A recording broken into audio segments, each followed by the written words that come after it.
After a car accident, my parents forced my 9-year-old to be discharged early, refusing her treatment. "She'll be fine," they said, then dumped her in an empty house and drove off on a luxury vacation. I didn't shout. I took action. 3 days later, their lives started to unravel. I opened my eyes and saw my mom. Not a nurse, not a doctor. My mom, sitting right there like she belonged, her hand already resting on mine as if she'd been holding it for hours. For one stupid second, I let myself believe the story that sight was offering me. She stayed.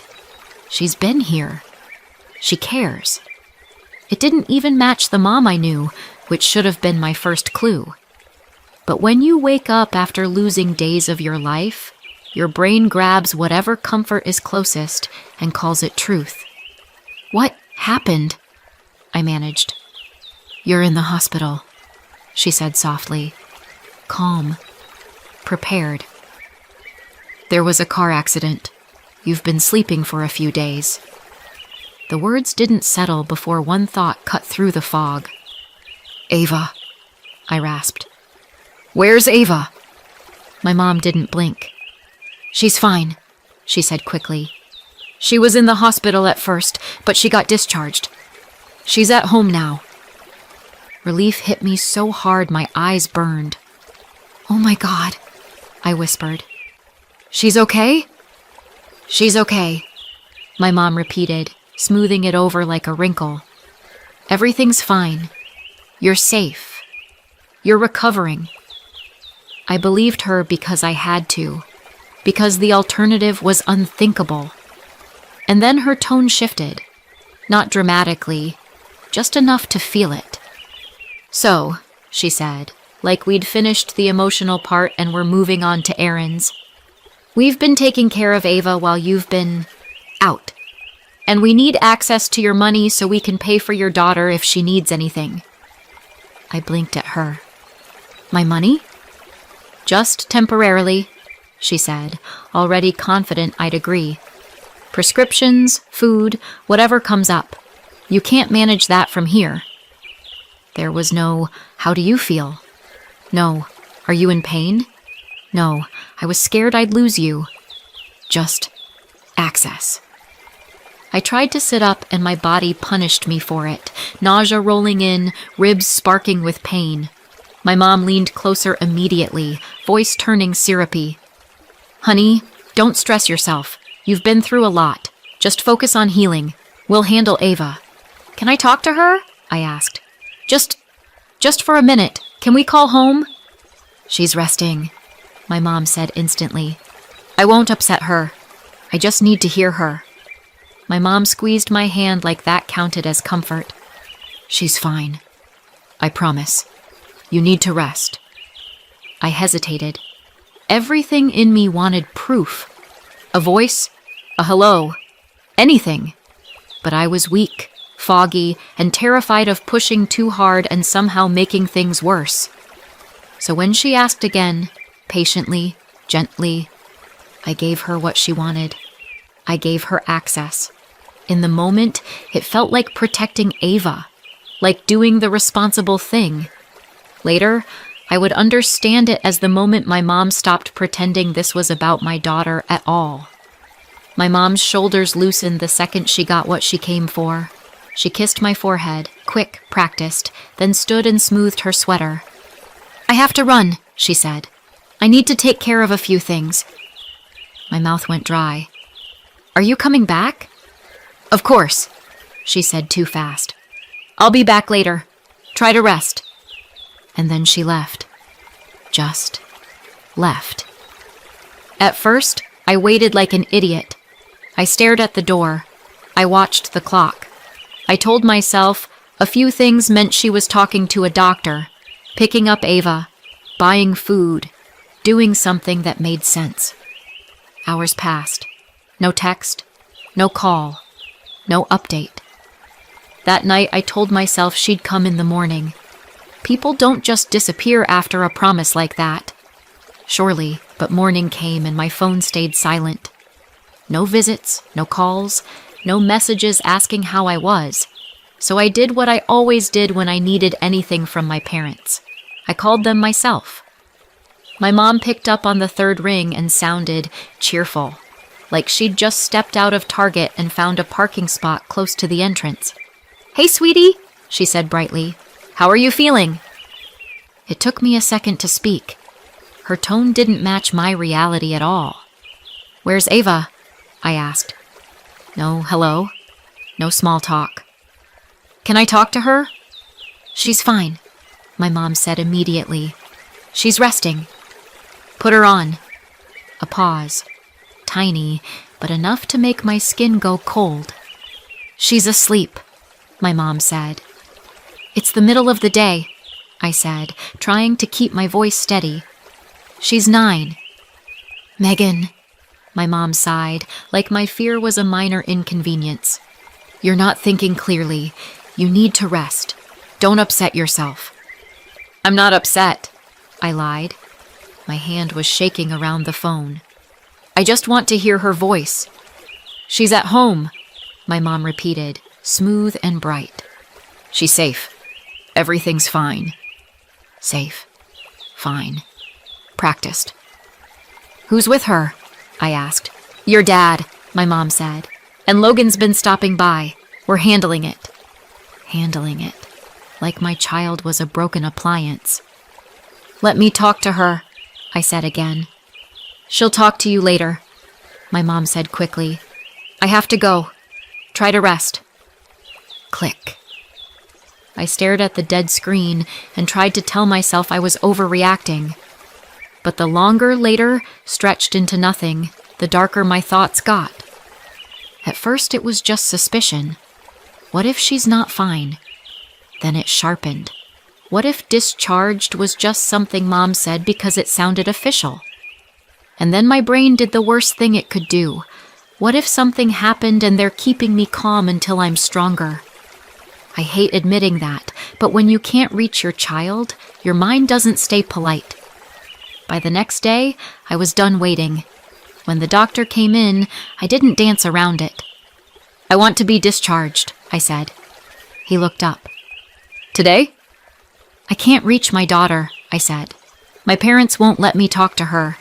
They keep telling me she's fine, but I haven't heard her voice once." He studied me, my bandaged arm, the bruising, the way I was holding my ribs like they might fall apart. "I'd prefer you stayed longer," he said carefully. "You've had a significant trauma. You need rest and monitoring." "I know," I said, "but I need to see my child." A beat. He didn't like it, but he nodded. "If you insist, we can discharge you with instructions. If anything worsens, you come back immediately." "I will," I said, even though my head was already pounding.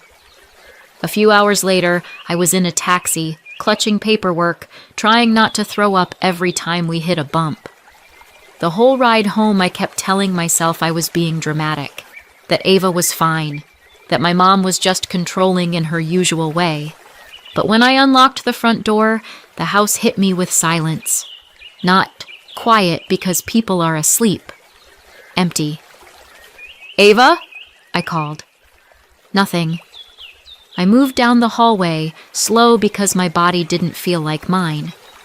I pushed open the guest room door, and there she was, in bed, fully dressed, blanket pulled up to her chin like she'd been trying to disappear underneath it. Her eyes snapped to mine, wide, startled. For a second she didn't move, like she wasn't sure I was real. Then she made a sound that didn't belong in a child's throat and threw herself at me. "Mom!" She clung to me so hard it hurt. I didn't care. "I'm here," I whispered into her hair. "I'm here." She was shaking. "Baby," I said, forcing my voice steady. "Where is everyone? Why are you alone?" Ava's face crumpled.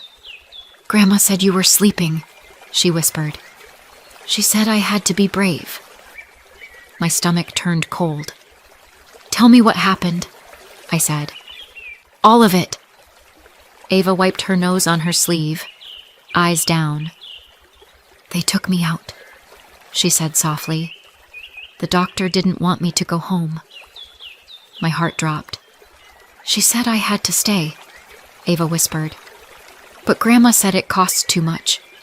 She said there wasn't money. I stared at her, hands going numb. Who's been here with you? I asked. Ava hesitated. Uncle Logan came sometimes. Sometimes. He came at night, she said. But not all the time. He said he had class. Logan, 18. A student who lived nearby. Not a monster. Just not someone you leave in charge of an injured 9-year-old and call it parenting. And today? I asked. Was he here today? Ava shook her head. No, she whispered. I was just here. My vision blurred with rage. Does anything hurt? I asked, keeping my voice gentle with effort. Ava nodded. My side. And my head. Grandma said it was fine. She said I just needed to sleep. Okay. I was still weak, still dizzy, still barely holding my own body together. But I could do one thing. I called Tessa, my best friend. She answered immediately. Megan? My parents took Ava out of the hospital, I said. They left her. She's been alone. I need help. There was a beat of silence. Then Tessa's voice sharpened. I'm coming. Stay with her. Tessa arrived fast, and together we took Ava back to be checked. The doctor didn't yell, but his face tightened in that way that tells you exactly how close you came to disaster. She should not have been discharged, he said bluntly, and she absolutely should not have been left without competent adult supervision. Is she okay? I asked, knuckles white. She's lucky, he said. She's okay now, but this could have gone another way. I sat there watching Ava swing her feet above the floor, and something inside me went very still. At the time, I thought I knew the whole truth about what my parents had done. I was wrong. If you've ever been the invisible kid in your family, you know the exact moment you stop asking for things. You don't decide it out loud. There's no dramatic vow in the mirror. You just learn, one small humiliation at a time, that your needs are inconvenient. I was the middle child. My older sister Madison was 3 years older than me, and from the day she was born, she was treated like proof that my parents were doing life correctly. She smiled. They took pictures. She breathed. They congratulated her. My younger brother Logan came along much later, and he's always been the baby, the precious one, the one who just needs time. And me? I was useful, occasionally. Mostly, I was background noise. One of the memories that still makes my jaw tighten happened when I was about 10, right before a family holiday. I'd fallen in our driveway the day before we were supposed to leave. I hit hard, shoulder first, and the pain was sharp enough to make my stomach flip. I remember sitting on the kitchen floor, blinking fast, trying not to cry, because my mom had already sighed once, and I knew exactly what that sigh meant. We are not canceling a trip over this, she'd said, without really looking at me. Madison was already bouncing around the house in her travel outfit, excited and glowing like the vacation was her birthright. My mom was doing her suitcase checks. My dad was focused on schedules and staying on time. They didn't take me to urgent care. They didn't call anyone. They didn't ask if I could lift my arm. They handed me a bag of frozen peas, parked me on the couch, and told me to rest. Then they left anyway. Not, we'll see how you are in the morning. Not, we'll adjust plans. Just gone. I spent that first day of their trip on the couch with one arm tucked against my chest, listening to the house creak and the freezer hum, trying to convince myself the reason I felt abandoned was because I was being dramatic. Fast forward to adulthood, and you'd think I would have grown out of the need to chase their approval. Spoiler, I didn't. I got married. I had Ava. I got divorced. And 3 years ago, Right after the divorce, my parents insisted I move back in with them. "It'll save you money," my mom said. "We'll help you with Ava," my dad said. "It'll be good for you," Madison said, smiling like she was doing charity work. And I believed them, because part of me still wanted that sweet, stupid fantasy that they would finally show up for me the way parents are supposed to. The first month it seemed fine. Then they handed me the rent. And when I say rent, I mean a number that made my eyebrows shoot up like cartoon punctuation. It wasn't cover utilities. It wasn't contribute a little. It was a full-on monthly payment that kept creeping higher with every passing month. "You live here," my mom would say. "It's only fair." "We're helping you," my dad would say. "You'd pay more on your own." Except I wouldn't have. I did the math. For what I was giving them, I could have rented my own place, a decent one, with walls that didn't come with guilt attached. But they had a way of talking that made you feel selfish for thinking in numbers. It wasn't, "We need money." It was family helps family. It wasn't, "We're charging you." It was, "We're supporting you." My ex, meanwhile, slowly disappeared like a bad signal. Less involved, less reachable, more excuses, until it was basically just me. And single mom life is a special kind of exhaustion. You can be making decent money and still feel like you're always one surprise away from drowning. Madison didn't understand that. Madison had her husband, Brandon. Madison had her 2 kids, Chloe and Mason, who were treated like royalty every time they visited. Chloe wanted a snack? My mom practically applauded her for existing. Mason coughed. My dad acted like he'd been struck by lightning. Ava? They were fine with Ava. Polite. Pleasant. Nothing overt. Nothing you could point at and say, "See?" But it was a feeling. A difference in tone. A subtle shift in enthusiasm. When I mentioned it once, carefully, my mom laughed. "Oh, Megan," she said, "you're imagining things. We love all our grandchildren equally." Sure, and I love salads equally to pizza. After the hospital, after Ava being home alone, after the doctor's face, after the realization that my parents had lied right to my recovering, half-conscious face, I did what I hadn't done in a long time. I looked. Not emotionally. Not spiritually. Not in the, "let's talk about our feelings" way. I looked at the facts.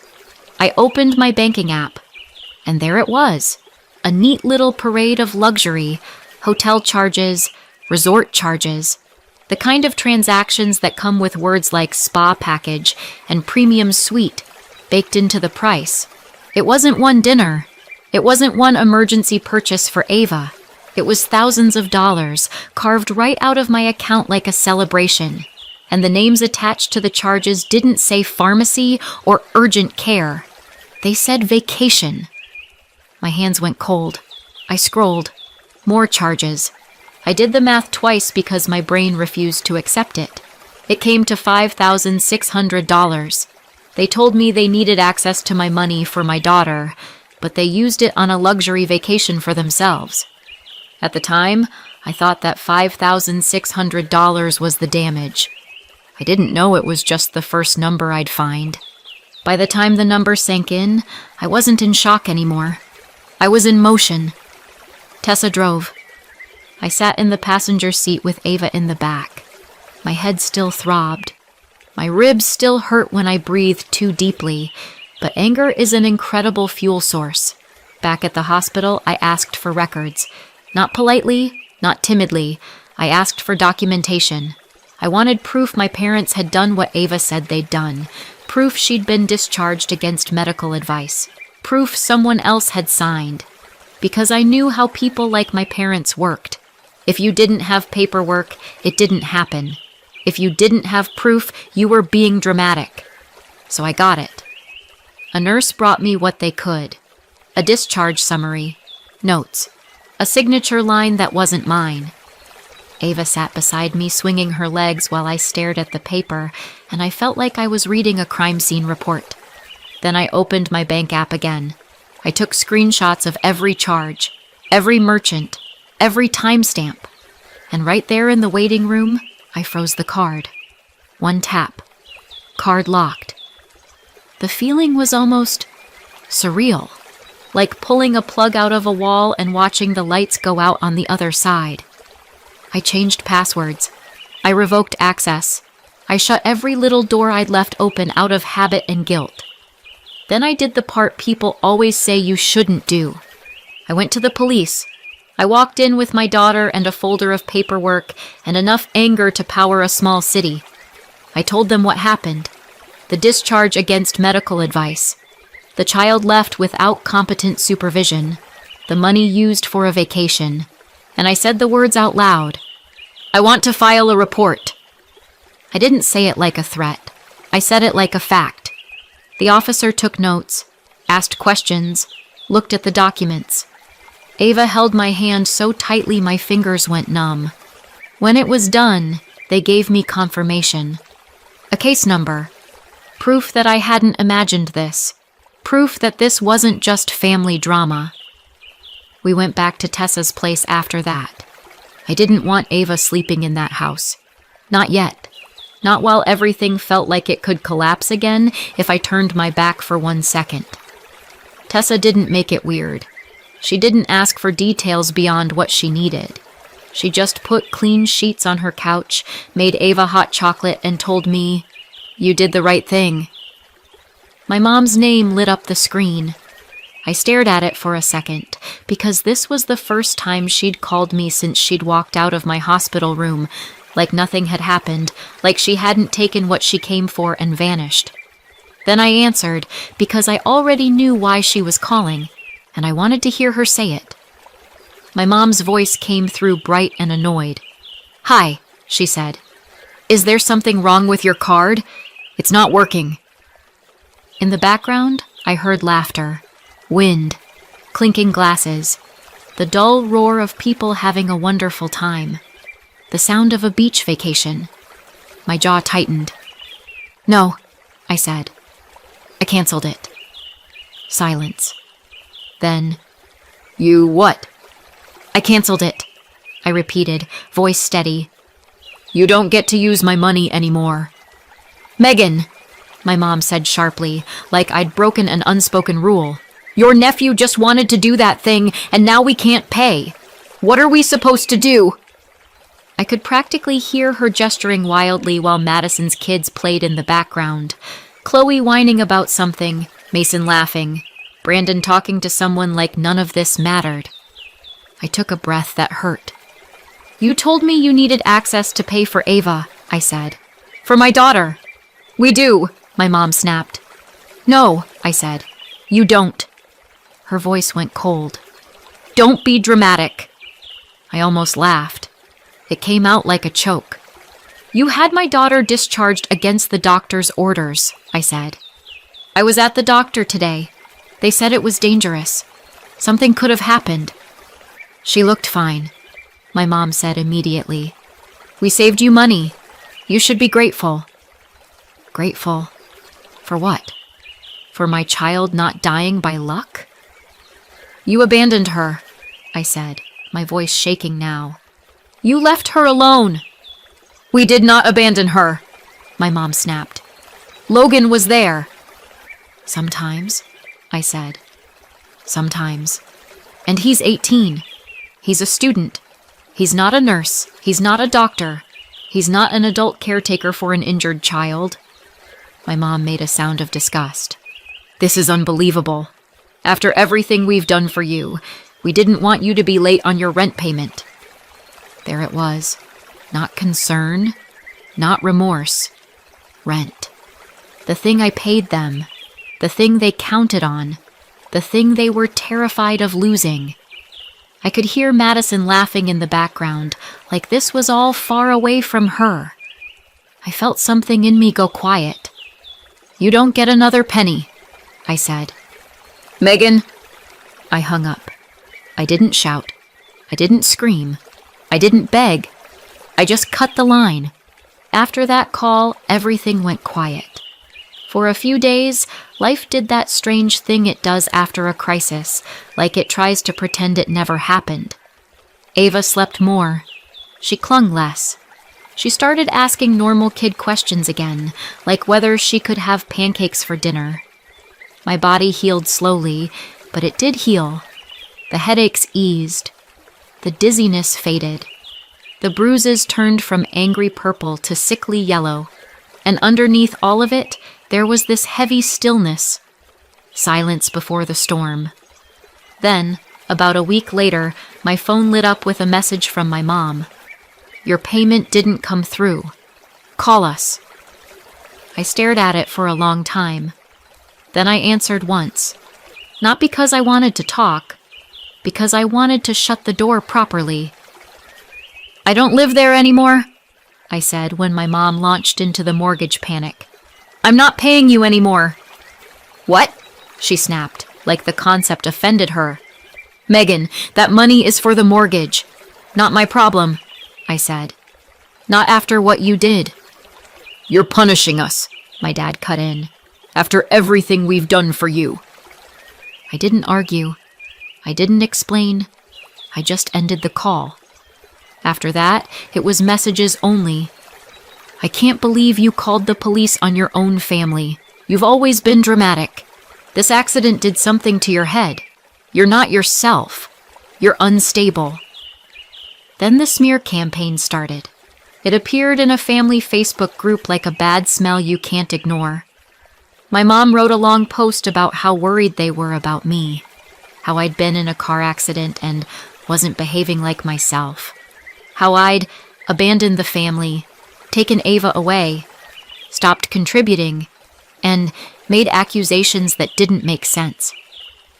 She implied I was unsafe, that Ava was unsafe, that I was having mental health issues, and because this is the world we live in, people believed her, at least at first. Relatives started calling, concerned voices, curious voices, judgment wrapped in fake sympathy. "Are you okay? What's going on? Your parents are really worried." At first, I ignored them, or I kept it short. "I'm fine. This is private. Mind your business." But the pressure grew. The comments multiplied. The whispers turned into a narrative. So I did what my parents never expected. I told the truth where they couldn't control it. I went into that family group, hit create post, and for a full minute I just stared at the blank box. Because I knew the second I pressed publish, there was no going back to pretending this was a misunderstanding. Then I wrote it the way my mom always hates. Plain, specific, with receipts. I started with her words because my mother's favorite weapon has always been vagueness. My parents removed my 9-year-old from the hospital against the doctor's advice while I was unconscious. They left her without safe supervision. This is documented. A police report has been filed. Then I attached the hospital paperwork. Not the whole file, just the part with the discharge note and the not recommended language. The part that didn't care about anyone's feelings. Then I posted the numbers, because they'd been leaning on the same lie for years. "We supported you." "Okay, let's do math then." For the last 3 years, I'd been paying them what they called rent. Sometimes they said it was rent. Sometimes they called it help. Sometimes it was contributing. It changed depending on which version made them look best. The amount didn't change, though. It was $2,750 a month. I paid it for 36 months. That's $99,000 in rent alone. On top of that, there were the little add-ons that weren't little at all. Utilities they insisted I cover, groceries I paid for, emergency transfers when they were short. So I wrote, total paid to mom and dad since moving in, $99,000 in rent alone. That's before utilities and extras. And then I added the part they really didn't want anyone seeing. While I was in the hospital and my child was at home, my card was used for a luxury vacation. I froze the card after $5,600 in charges. I didn't write paragraphs about how betrayed I felt. I didn't need to. The numbers did it for me. Because here's what I've learned about people like my parents. You can survive being called dramatic. You can survive being called unstable. You can even survive being called a bad daughter. But you can't survive screenshots. The comment section went quiet so fast it was honestly impressive. One aunt commented, "Oh." Then she deleted it. Someone else wrote, "Is this real?" Like I'd staged a hospital document for fun. My mom's original post stayed up for maybe an hour after that, and then, mysteriously, it disappeared. Like it had slipped on a banana peel and fallen off the internet. And then my phone started ringing again. Not from my parents, from relatives. Same people who'd called to check on me suddenly had a different tone. "Okay, we didn't know. I'm sorry, Megan.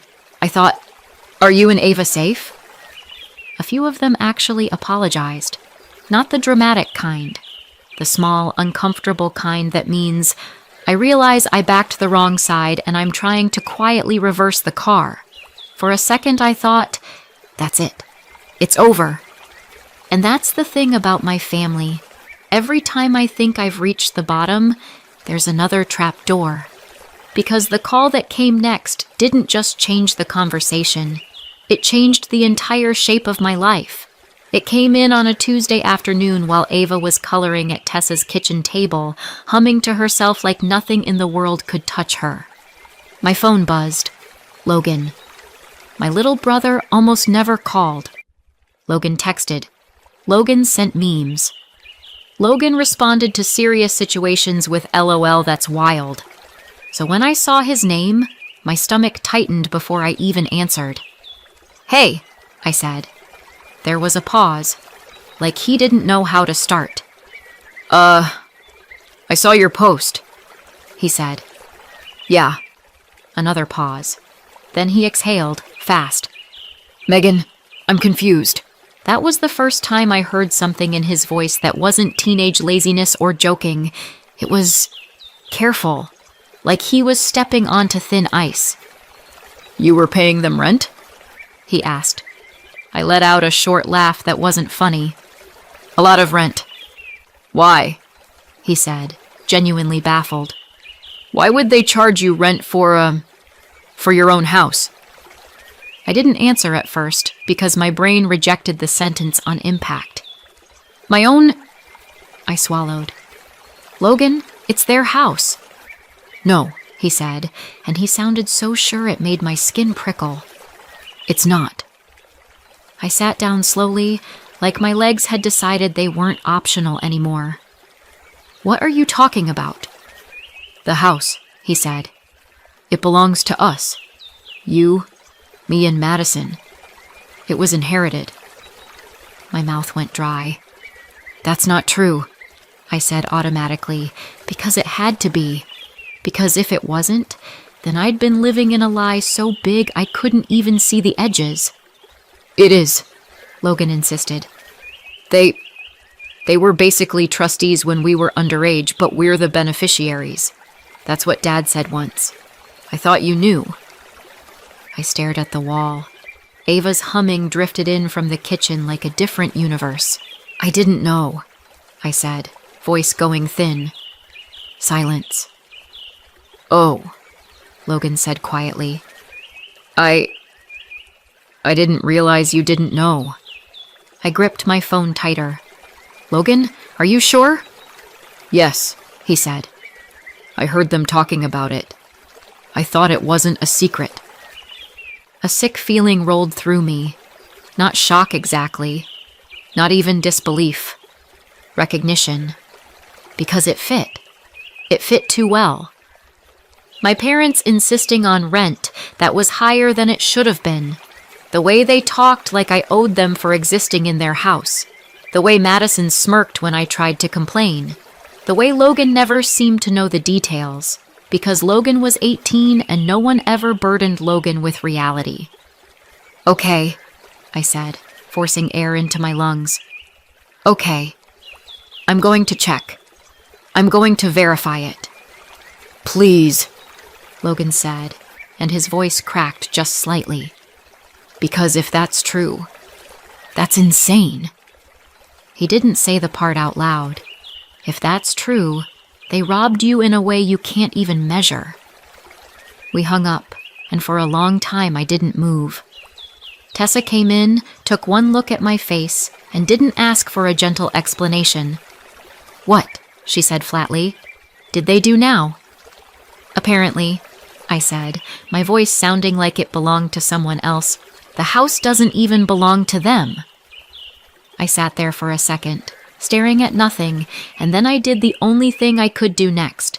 I started verifying everything, quietly, carefully, and with receipts. I'm not going to drag you through the months that followed, lawyers, forms, deadlines, and the kind of hold music that makes you consider living in the woods. Just know that while I was helping Ava feel safe again, I was also pulling on one loose thread that turned out to be the whole sweater. Logan was right. The house was never Mom and Dad's. It belonged to the three of us, me, Logan, and Madison. Our parents were trustees when we were kids. They just never mentioned that detail to the one child they were charging rent to live there. And 5 years earlier, they'd taken out an equity loan using that house, putting my name on the paperwork. Except I hadn't signed a thing. Once the forgery was proven, the bank couldn't take the house because you can't foreclose on collateral that was never legally pledged. So the bank went after the people who created the fraud, my parents, and demanded their money back. They found it. Retirement accounts I didn't even know existed. Investments. Everything they'd claimed they didn't have. Gone. The reports didn't disappear either. Child endangerment and fraud don't get fixed with a Facebook apology. There were charges, fines, and community service, plus the kind of reputation collapse you can't come back from. We sold it for $540,000. After fees, my third was $168,000. My parents got nothing from that sale, because it was never theirs. On top of that, I receive $900 a month in repayments now, automatic and unromantic, like karma on auto pay. A year later, Ava and I live in our own place. She's safe. I'm stable. I still talk to Logan. I don't talk to my parents. I don't talk to Madison. So, what do you think? Did I go too far or not far enough? Let me know in the comments. And if you want more stories like this, subscribe.